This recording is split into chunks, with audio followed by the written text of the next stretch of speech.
بھارت میں بغیر ویزے کے کوئی افغانی شہری جا سکتا ہے، بغیر ویزے کے وہ داخل بھی نہیں ہونے دیتے، بارڈر بھی کراس نہیں کرنے دیتے. تو جب اس جیسے ملک میں ڈاکومنٹیشن کے بغیر آپ نہیں جا سکتے تو پھر پاکستان کو آپ نے کیا سمجھا ہوا ہے کہ سڑک پہ پڑی ہوئی کوئی چیز ہے کہ آپ جب منہ اٹھائے پاکستان کے اندر داخل ہو جائیں. رشیا پاکستان کے حق میں بات کر رہا ہے، وہ اس چیز کو انڈورس کر رہا ہے کہ ٹیررسٹ جو ہیں وہ موجود ہے افغانستان میں. وہ اس ایک کامیابی کا انتظار کر رہے ہیں کہ ہمیں یہ کامیابی ملے اور ہم بتا سکیں کہ ہم نے پاکستان کو اس طریقے سے چاروں شانے چت کر دیا، جو کہ ابھی پاسبل ہوتا ہوا بالکل بھی نظر نہیں آئے گا. السلام علیکم ویورز، آپ دیکھ رہے ہیں آزاد سیاست. میں ہوں نوشین طارق. ویورز، آج سب سے بڑی خبر جو ہے وہ آپریشن غصب الحق ہے. پاکستان یا اس کو دوسرے الفاظ میں کہیں گے پاکستان اور افغانستان اس وقت آفیشیلی وار کی سچویشن میں ہیں. آلدو کہ افغانستان اور پاکستان نے کئی ٹاکس رکھی سے کئی مسلم ممالک نے بھی اپنا رول پلے کیا، لیکن بالآخر پاکستان کو جو ہے وہ افغانستان کے ساتھ وار میں جانا پڑا. اور اب تک کی جو ڈیولپمنٹ ہیں اس پر بات کریں گے، انسائٹس پر بات کریں گے، اور آنے والے دنوں میں ہم جو ہے کیا دیکھ رہے ہیں، کیا یہ جنگ بندی کی طرف جائے گی چیز، یا یہ مزید پاکستان اور افغانستان آپس میں جو ہے وہ جنگ کو طوالت دیں گے. اس کے لیے میرے ساتھ موجود ہوں گی سینئر صحافی تجزیہ کار ثنا مرزا صاحبہ. السلام علیکم. وعلیکم السلام. اچھا، کل ہی ہم ڈسکس کر رہے تھے اپنے پوڈ کاسٹ میں، حمید اللہ خراسانی ان کے جو کمانڈر اس کا انٹرویو چل رہا تھا کہ ہمارے خود کش حملہ آور جو ہیں وہ پاکستان میں، اور انہوں نے کہا کہ پاکستان کو اپنی فضائیہ پر فخر ہے تو ہمیں اپنے خود کش حملہ آور پر فخر ہے. تو افطاری کے وقت جو پاکستانی چوکیوں پر انہوں نے حملہ کیا تو پاکستان نے بھی آپریشن غصب الحق کا آغاز کر کے جو ہے وہ ان کو بھرپور منہ توڑ جواب دیا ہے. اب تک کئی افغان طالبان، کئی ان کی چیک پوسٹیں، ایمونیشن ڈیپوز وغیرہ ہم نے اڑائے ہیں. لیکن یہ جو ساری سچویشن سنا ایمرج ہو رہی ہے اتنے عرصے بعد، اتنی ٹاکس کرنے کے بعد، ارینج ہونے کے بعد، دوحہ مذاکرات بھی ہوئے، لیکن پھر ہمیں وار کی طرف ہی جانا پڑا. یہ کچھ لوگ اس کو کہتے ہیں کہ انفارچونیٹ بھی ہے، لیکن میرا یہ پوائنٹ ہے کہ ہم ان کو کب تک اپنا برادر مسلم ممالک کی طرح وہ ایج دیتے رہیں اور خود دہشت گردی سہتے رہیں. مسلم ممالک، اگر یہ ہمارا برادر مسلم ممالک ہوتا تو رمضان میں اس طرح سے پاکستان پہ حملہ کرنا کون سے اسلامی روایت کا وہ ہے؟ آپ کیا کہتی ہیں اس پہ؟ اچھا، میرا خیال ہے کہ ایک تو پالیسی اب یہ نہیں رہی کہ برادر اسلامی ملک ہے. ہم اس کے اوپر کل بھی ٹیلی ویژن چینلز کے اوپر بھی بات یہی کرتے رہے کہ دیکھیں ایک وقت تھا جب پاکستان کی سیاسی جماعتیں، اسپیشلی جو کے پی بلوچستان کے سائڈ کی کچھ جماعتیں تھیں، ان کا بڑا جھکاؤ تھا، کیونکہ ان کا جو ووٹ بینک تھا وہ افغانستان سے آنے والے وہ لوگ جو کہ پاکستان سیٹل ڈاؤن ہوئے تھے وہ تھا، اور وہ اس ووٹ بینک کی وجہ سے ان کے دباؤ میں آتے تھے اور بارہا یہ کہتے تھے کہ جی ان کو واپس نہیں بھیجنا چاہیے. لیکن جو پچھلے سال ڈیڑھ سے پاکستان نے اپنی پالیسی تبدیل کی. مسئلہ اس وقت زیادہ اگریسو ہو گیا جب ہم نے کہا کہ افغانستان کے جو انلیگل رہنے والے لوگ ہیں ان کو پاکستان سے واپس بھیجنا چاہیے. اب اس میں سوال یہ ہے کہ بھارت کی بڑی طرفداری کرتا ہے افغانستان اور یہ کہتا ہے کہ بڑا ان کا وہ خیال کرنے والا ملک ہے، لیکن کیا بھارت میں بغیر ویزے کے کوئی افغانی شہری جا سکتا ہے؟ بغیر ویزے کے وہ داخل بھی نہیں ہونے دیتے، بارڈر بھی کراس نہیں کرنے دیتے. تو جب اس جیسے ملک میں ڈاکومنٹیشن کے بغیر آپ نہیں جا سکتے تو پھر پاکستان کو آپ نے کیا سمجھا ہوا ہے کہ سڑک پہ پڑی ہوئی کوئی چیز ہے کہ آپ جب منہ اٹھائے پاکستان کے اندر داخل ہو جائیں. اب دوسری چیز یہ کہ جب پاکستان نے پالیسی ریوائز کی تو پاکستان نے کچھ اور بھی چیزیں کی جو کہ ڈائریکٹلی شاید افغانستان سے جڑی نہیں تھیں، لیکن وہ پاکستان کی اکانومی کے اوپر افیکٹ کر رہی تھیں. اس میں سب سے پہلے ڈالر کی بے پناہ اسمگلنگ تھی. روزانہ لاکھوں کی تعداد میں ڈالرز جو ہے وہ اسمگل ہوتے تھے، جس کی وجہ سے پاکستان میں ڈالرز کی شارٹیج ہوتی تھی اور ریٹ بڑھتا تھا، اور وہ جو برڈن ہے وہ پاکستان کو فیس کرنا پڑتا تھا. اس کی وجہ سے ہمارا روپیہ ڈی ویلیو ہو رہا تھا. پاکستان نے اس اسمگلنگ کو کٹ ڈاؤن کیا. پاکستان نے ڈالر کی اسمگلنگ کو اس طرح کٹ ڈاؤن کیا کہ پاکستان میں پھر ڈالر کا جو ریٹ ہے آپ دیکھیں وہ بڑے عرصے سے اسٹیبل ہے، روپیہ جو ہے آپ کا وہ اسٹیبل ہے. وہ چند چیزیں تھیں جو کہ پاکستان نے اس لیے کی کہ ان کو اپنی اکانومی کو بھی ٹھیک کرنا تھا. اس کے بعد پھر پاکستان نے جو ایک اسمگلنگ کا اوور آل ایک ایلیمنٹ موجود ہے جو کہ افغانستان کے راستے ہوتا ہے اس کو ختم کیا. پہلے وہاں پر یہ چاہے ڈرگس کہہ لیں آپ، چاہے مختلف اجناس کہہ لیں، یہاں سے آٹا، گندم، چینی، ہر چیز وہاں پر جاتی تھی اور پاکستان کے اندر اس کی شارٹیج ہو جاتی تھی. یہ وہ مسائل تھے جو کہ افغانستان کو برادر اسلامی ملک کہنے کی وجہ سے ہم نے بھول کے چھوڑ دیے تھے کہ یہ ساری چیزیں بھی ٹھیک کرنی ہیں. ان تمام چیزوں کا نقصان یہ ہوا کہ پاکستان کی اپنی اکانومی کو بھی مسائل ہوئے، پاکستان میں دیگر ایشوز بھی پیدا ہوئے. جب انہوں نے یہ سوچا کہ ہم ان تمام چیزوں کو سسٹمائز کریں گے تو اس کے اوپر افغانستان کے لوگوں کو تکلیف ہوئی. پھر جب ٹیررسٹ کے جو اٹیکس ہیں، اگر آپ کو یاد ہو کہ جو ایک فائر بندی تھی، وہ فائر بندی کا معاہدہ ختم ہوا 2024 کے آخر میں غالباً، تو اس کے بعد انہوں نے جب اٹیکس شروع کیے تو پاکستان نے یہ سوال اٹھایا کہ آپ کی سرزمین پاکستان کے خلاف استعمال ہو رہی ہے, اور اس کے اوپر انہوں نے کہا یہ ہمارے اختیار میں نہیں. پھر اگر ہم اس پہ جائیں کہ اگلی اسٹیج پہ 1.5 سال کے بعد جب مذاکرات ہوئے قطر میں, دوحہ میں, مختلف اسٹیجز کے اوپر, ابھی ریسنٹلی جو ترکیہ میں 3 سیشنز ہوئے, اس میں جب پاکستان نے مطالبہ رکھا کہ آپ ان جو ٹیررسٹ ایکٹیویٹیز ہیں ان کو ختم کریں, تو آپ کو یاد ہوگا کہ قندھار سے ٹیلی فون کر کے وہ وفد پوچھتا تھا, اور اس کے بعد وہ گروپ کہتا تھا کہ جی ہمیں قندھار والوں نے منع کر دیا ہے, ہم اس کو اون تو کرتے ہیں کہ ہاں یہ ہو رہا ہے, لیکن ہم اسے روک نہیں سکتے. اب کل جو کچھ ہوا اس سے یہ بڑی حد تک واضح ہو گیا ہے کہ افغانستان کی حکومت اور ٹی ٹی پی ایک پیج پر ہے. آپ صرف یہ نہیں کہہ سکتے کہ خالی ٹی ٹی پی نے یہ تمام کام کیا, اس میں 100% ان کی ایفرٹ بھی شامل تھی اور ان کی کوآپریشن بھی شامل تھی.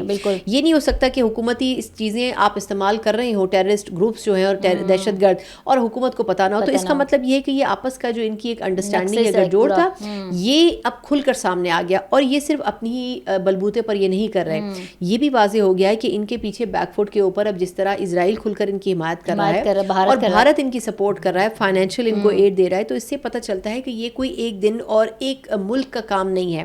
اس کے پیچھے پوری ایک پلاننگ اور ایک ایفرٹ ہے, اور ان کو آگے لگا کر پاکستان کو خراب کرنے کی کوشش کی گئی. لیکن خدا کا شکر کہ پاکستان نے جتنا بر وقت اور مؤثر جواب دیا, اور آپ دیکھیں انہوں نے ایک وقت میں ملٹیپل محاذ کھولے. انہوں نے پاکستان کی چوکیوں پر اٹیک کیا, ہم نے کل ذکر کیا کہ وہ کے پی میں مختلف سیکورٹی فورسز پر اٹیک کر رہے ہیں, اور پھر ہم نے دیکھا کہ ابھی کل ایک ہی دن کے اندر انہوں نے ایبٹ آباد, نوشہرہ وغیرہ کے علاقوں میں ڈرون اٹیک کی بھی کوشش کی. یعنی ایک ہی وقت میں انہوں نے بہت سے حملے کرنے کی کوشش کی ہے. لیکن اچھی چیز یہ ہے کہ پاکستان نے ان کے تمام حملوں کو نہ صرف ناکام کیا ہے بلکہ یہ ثابت کیا ہے کہ ہم سوئے ہوئے نہیں ہیں. بالکل, ہم ہر وقت الرٹ ہیں اور ہر صورت میں بارڈر کے اوپر الرٹ رہیں گے. لیکن میرا خیال ہے کہ پاکستان اب تھوڑی سی اسٹرکٹ پالیسی سے مزید ایک قدم آگے جائے گا, اور جو کچھ کل ہوا ہے اس کے بعد مجھے نہیں لگتا کہ آنے والے کچھ وقت میں پاکستان کے افغانستان سے تعلقات کوئی بہتر اینگل کی طرف جا سکیں گے. اچھا سنم, ویسے تو ہماری ملٹری اسٹیبلشمنٹ کا تو ایک واضح اسٹانس ہے نا کہ پاکستان ہے ہارڈ اسٹیٹ اب بننا ہے, اب ہم وہ چیزیں ٹالریٹ نہیں کریں گے جو ہم پہلے ٹالریٹ کرتے آ رہے ہیں. لیکن ہم یہاں دیکھتے ہیں جیسے کہ آپ نے خود بھی ابھی پہلے اپنے جواب میں کہا تھا کہ کچھ پولیٹیشینز, کچھ جماعتیں جو ہیں ان کا ووٹ بینک وہاں سے جڑا ہے, تو وہ انٹرسٹ کپلڈ ہیں ان کے. ابھی میں دیکھ رہی تھی کہ جیسے JUI کے وہ ہیں, انہوں نے کہا کہ جی پاک افغان جنگ مسئلے کا حل, وہ پرانی باتیں ہیں, جنگ خود ایک مسئلہ ہے, مذاکرات کی طرف جائیں, لیکن مذاکرات سے تو نہیں کام بن رہا نا, یہ مذاکرات تو ہم نے کر کے دیکھ لیے ہیں. اب آپ کو لگتا ہے کہ جو KPK کی حکومت ہے اس کے کرنے کا کیا کام ہے, اس کے کاندھوں پر اب کتنی بڑی ذمہ داری آ گئی ہے؟ اچھا دیکھیں, مذاکرات کے اوپر ایک چیز ضرور کل بھی انہوں نے کہا تھا کہ پولیس کو ایکوپ کرنا چاہیے. اچھا دیکھیں, اب بات یہ مذاکرات کی, پاکستان تو چلیں دور کی بات ہے, پہلے پاکستان نے خود بات چیت کی کوشش کی. ہمارے جو محمد صادق صاحب ہیں جو افغانستان کے امور کے ہم نے اسپیشل ڈیڈیکیٹڈ رکن رکھے ہوئے, وہ انہوں نے ملٹیپل وزٹس کیے. ہم نے چائنا کے وزیر خارجہ کو انوالو کیا, ہم نے ترکیہ کو انوالو کیا, ہم نے قطر کو انوالو کیا, ہم نے سب کو انوالو کر کے دیکھ لیا. لیکن اگر کہیں پر بھی آ کے افغانستان اتنا زیادہ سپریم سمجھتا ہے بھارت کے احکامات کو, تو پھر باقی ملکوں نے بھی اپنے ہاتھ کھڑے کر دیے کہ پھر ٹھیک ہے, جو پاکستان کو بہتر لگے گا پھر پاکستان وہی کرے گا. اس لیے اس سینیریو میں اس وقت باقی تمام ممالک خاموش نظر آتے ہیں. پھر آپ دیکھیں کہ پازیٹیو چیز یہ ہے کہ رشیا پاکستان کے حق میں بات کر رہا ہے, وہ اس چیز کو انڈورس کر رہا ہے کہ ٹیررسٹ جو ہیں وہ موجود ہیں افغانستان میں. امریکہ میں تواتر کے ساتھ کبھی ان کی سینٹ کی, کبھی کانگریس کی, کبھی سگار کی جو رپورٹ ہے وہ سامنے آ رہی ہے, وہ یہ بتا رہی ہے کہ امریکہ کا جو اسلحہ ہے وہ کھلے اندازوں میں وہاں پر موجود دہشت گرد استعمال کر رہے ہیں اور پاکستان کے خلاف بھی استعمال کر رہے ہیں. تو اب جو انٹرنیشنل کمیونٹی ہے وہ اس چیز کو انڈرسٹینڈ کر کے کھل کر بات بھی کر رہی ہے, کیونکہ وہ یہ دیکھ رہے ہیں کہ افغانستان پاکستان کی بات کیا کسی بھی دوسرے ملک کی بات نہیں سن رہا ہے. جہاں تک KP حکومت ہے, میرا خیال ہے کہ وہ بہت نیچے کے لیول پہ آ کے ایک سٹیپ ہے. KP گورنمنٹ کی اصل جو رسپانسبلٹی تھی وہ یہ تھی کہ خود صوبے کے اندر جو ٹیررسٹ کی ایکٹیویٹیز ہیں, ٹیررزم ہے, اس کو کنٹرول کرنا. ابھی کچھ لوگ یہ بھی بات کرتے ہیں کہ ان کو پتہ نہیں کتنے 100 ارب روپے, غالباً 300-400 ارب روپے کے قریب ان کو مختلف وقتوں میں امداد دی گئی ٹیررزم کے خاتمے کے لیے, اور اینٹی ٹیررزم فورس کی جو ایک بالکل پیرلل انہوں نے کھڑی کرنی تھی, جتنا انہوں نے محکموں کو ایکوپ کرنا تھا اس حوالے سے, لیکن اس کے اوپر کام نہیں ہو سکا. اب اس کے اوپر جب سوال وفاق کی طرف سے کیا گیا کہ وہ 300-400 ارب روپے کہاں ہیں, تو اس میں حکومت کا موقف یہ کہ جی وہ تو آپ نے یا تو مکمل دیے نہیں, اور یا جو دیے گئے ہیں وہ استعمال ہوئے ہیں. لیکن اگر میں یہ سوال کروں کہ بنوں میں, کوہاٹ میں, اس قسم کی دیگر چھوٹے علاقوں میں جو آپ نے سی ٹی ڈی اور اس قسم کے دیگر جو محکمے بنائے تھے وہ محکمے کاغذوں پر ہیں, وہ پریکٹیکلی موجود نہیں ہے. تو اس لیے بہت سے لوپ ہولز موجود تھے. اچھا, پھر کے پی کی گورنمنٹ پچھلے 13 سال سے حکومت کر رہی ہے, لیکن وہ اس طرح تیار نہیں تھے کہ اتنی زیادہ ٹیررسٹ ایکٹیویٹیز جو ہیں وہ کے پی میں ہوں گی. پچھلے 1 سال میں جتنی رفتار اس کی بڑی ہے اس میں بلوچستان بہت پیچھے رہ گیا ہے. خیبر پختونخوا جو ہے وہ پیک پر چلا گیا ہے. اس کے لیے کے پی گورنمنٹ جو ہے وہ پریپیئرڈ نہیں تھی, اور میرا خیال ہے کہ یہی وہ نقصان تھا کہ کیونکہ آپ نے تیاری نہیں کی ہوئی تھی, اس لیے نہ تو آپ نے اپنی پولیس کو ایکوپ کیا ہے, نہ آپ نے ایف سی کو تیار کیا ہے. بہت سی جگہوں کے اوپر آپ کو مسائل کا سامنا اس لیے بھی کرنا پڑا ہے, آپ بار بار فوج کو طلب کرتے ہیں, پھر اگلی سانس میں آپ یہ کہتے ہیں کہ جی فوج نہیں ہونی چاہیے, فوج ہونے کی وجہ سے مسائل زیادہ ہیں. تو میرا خیال یہ ہے کہ اس میں ایک چیز ہونی چاہیے, وہ یہ کہ سیکورٹی فورسز اور حکومت, چاہے وہ وفاقی ہو صوبائی ہو, ان سب کو ایک پیج پہ ہونا بڑا ضروری ہے.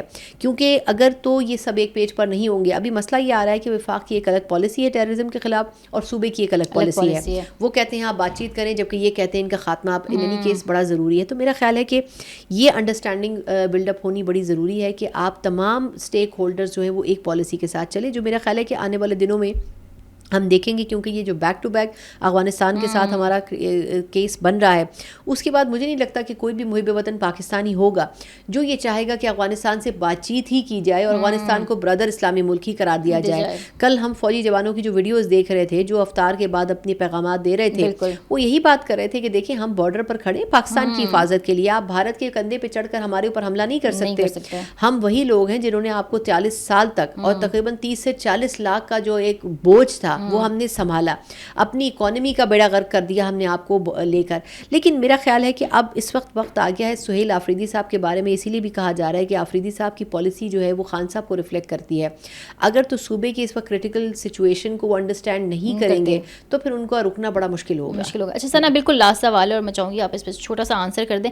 انٹرنیشنلی اب دیکھا جائے تو ایران نے ابھی تک فی الحال آفیشیلی کہا ہے کہ جنگ بندی ہو, مذاکرات کی پیشکش کر دی ہے, لیکن یہ پہلی بار نہیں ہے. مطلب سعودیہ بھی کر چکا تھا, قطر میں ہو چکے ہیں, ترکیہ میں بھی ہو چکا.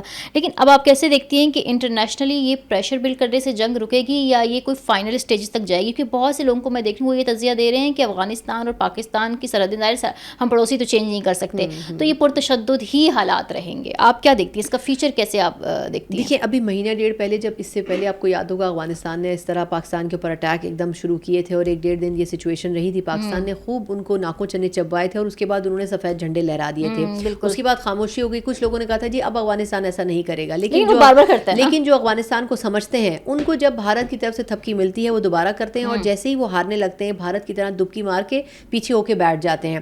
اس مرتبہ بھی یہی ہوگا. اس وقت وہ خاموش ہو جائیں گے, لیکن جب ان کو دوبارہ بھارت کی طرف سے پریشر آئے گا وہ دوبارہ ایسا کریں گے. جب ناکام ہوں گے وہ اس ایک کامیابی کا انتظار کر رہے ہیں کہ ہمیں یہ کامیابی ملے اور ہم بتا سکیں کہ ہم نے پاکستان کو اس طریقے سے چاروں شانے چت کر دیا, جو کہ ابھی پاسبل ہوتا ہوا بالکل بھی نظر نہیں آئے گا. لیکن میرا خیال ہے کہ پاکستان اپنے طور پر یہ ڈیسائیڈ کرنے جا رہا ہے کہ اب نہ صرف انٹرنیشنلی اس ایشو کو اٹھائے. ایران نے ضرور بات چیت کی بات کی ہے, لیکن میرا خیال ہے اگر باقی ممالک خاموش ہیں تو وہ یہ انڈرسٹینڈ کر چکے ہیں کہ بات چیت کا کوئی فائدہ نہیں ہوگا. اس چیز کا جواب آپ کو ایگریسو طریقے سے ہی دینا پڑے گا, اور جب تک آپ ایگریسو نہیں دیں گے تب تک افغانستان کو اندازہ نہیں ہوگا. دیکھیں, افغانستان کے اسٹیک پہ بہت کچھ نہیں ہے, وہ ایک بنجر زمین ہے بالکل, اور وہاں بہت کچھ ہے نہیں, لیکن ان کے پاس جو کچھ ہے وہ صرف اسلحے کی مد میں ہے. پاکستان نے بڑا سمجھداری کے ساتھ پیسے لو اور جنگیں لڑو. پاکستان نے بڑی سمجھداری کے ساتھ یہ کیا ہے کہ اس مرتبہ انہوں نے جو اٹیکس کیے ہیں وہ انہوں نے خاص طور پر انہیں ڈیپوز پر انہی جگہوں پر کی ہے جہاں پر ان کا اسلحہ اور اکوپمنٹ ہے, تاکہ ان کو یہ بتایا جائے کہ جس دفاعی صلاحیت کے اوپر آپ اتنے نازا ہیں وہی دفاعی صلاحیت کو ہم ٹارگٹ کر رہے ہیں. تو میرا خیال ہے کہ شاید یہ کچھ وقت تک چلے, لیکن پھر رکے گی.